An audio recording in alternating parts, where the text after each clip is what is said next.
Question next देखो क्या लिखा हुआ है, solve the following quadratic equation. ठीक है, रूट रूट आ गया सर, कैसे करना है, वैसे ही डर लग रहा है, नहीं डरना है, बहुत सिंपल क्वेश्चन है। ठीक है, ध्यान से देखो, स्टेप समझना मैं क्या कर रहा हूं। सबसे पहले क्वेश्चन लिख लो, root 3 x square minus 2x minus root 3 equal to 0। ध्यान से देखना, स्टेप समझना जो मैं समझाना चाह रहा हूं।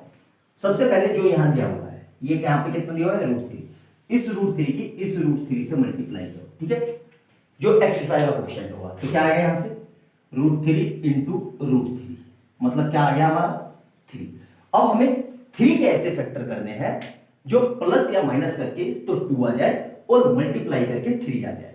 ठीक है, तो हो गए फैक्टर। देखो ध्यान से, क्या क्या फैक्टर हो गया, ध्यान से देखो, 3x स्क्वायर, इसको मैं ये लिख सकता हूं माइनस का 3x प्लस x आ गया, 3 बन जा 3 आ गया, 3 आ गया। और यहां देखो, इसमें से ये माइनस करेंगे 2 आ गया, बिल्कुल आ गया। और इधर से कितना लिखा हुआ है, माइनस का रूट 3 इक्वल टू 0। क्लियर है यहां तक? अब देखना ध्यान से, बहुत अच्छे कंसेप्चुअल क्वेश्चन है। इस पूरे में से कुछ कॉमन आ रहा है सर, कुछ कॉमन तो दिख ही नहीं रहा है, बिल्कुल दिख रहा है।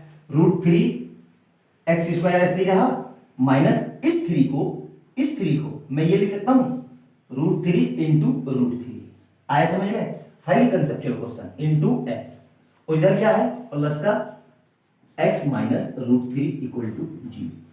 यहां तक समझ में आया कि ब्रेक करने की टेक्निक समझ में आई? अब ध्यान से देखो, इसमें से कुछ कॉमन आ रहा है, बिल्कुल आ रहा है। क्या कॉमन आ रहा है, रूट 3 और x। रूट 3 को बाहर निकाल दिया मैंने और x को बाहर निकाल दिया, तो क्या बचा यहां से x। अब देखो, एक रूट 3 बाहर आ गया और x बाहर आ गया, तो क्या बचा, माइनस का रूट 3।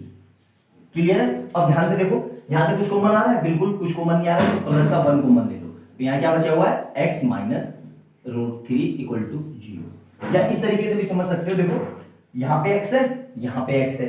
ठीक है, इसके आगे कुछ नहीं लिखा है तो 1 होगा, तो 1 ही बाहर आ जाएगा, एज इट इज साइन था, तो मतलब प्लस का 1 बाहर आ गया। तो हमारे फैक्टर क्या हो गया, ध्यान से देखो, पहला फैक्टर क्या है, रूट 3x प्लस 1 एक ब्रैकेट में, और इधर से क्या है, x माइनस रूट 3 दूसरे ब्रैकेट में। और यहां पे क्या लिख रहा हूं मैं, ध्यान से देखो, root 3x plus 1 equal to 0 एक तरफ, और इधर से लाइन खींच के x minus root 3 equal to 0 एक तरफ। यहां से क्या आ गया, रूट 3x तो यही रहा, 1 उधर जाएगा तो माइनस में, तो 0 माइनस 1, तो root 3x equal to minus 1। हमें x निकालना था, तो x equal to minus 1 upon root 3। एक तो ये x की वैल्यू आ गई। ठीक है, जो सोल्व फॉर x करना था, तो एक तो ये x आ गया, और दूसरा देखो यहां से क्या आएगा, x is equal to 0 plus root 3, तो अल्टीमेट x कितना आ गया, x इक्वल टू रूट 3। ये हमारी दूसरी वैल्यू आ गई x की। क्लियर है यहां तक? मेरे ख्याल से कोई समस्या नहीं होगी। सोल्व फॉर x करना था, हमारा x के लिए सोल्व हो गया। ठीक है, नोट डाउन करो, पूरा दिख रहा है कि नहीं, ध्यान से देख लो, बिल्कुल दिख रहा है। ठीक है, वीडियो अच्छी लगे तो लाइक एंड सब्सक्राइब कर लेना और बेल आइकन दबा लेना कि जैसे मैं कोई नई वीडियो डालूं उसका नोटिफिकेशन तुरंत आ जाए। और कमेंट सेक्शन में आप सुझाव जरूर देना कि आपको ये लेक्चर इजीली समझ में आ रहे हैं कि नहीं। ठीक है, मिलते हैं अगली वीडियो में बहुत प्यारे क्वेश्चन के साथ। Bye bye.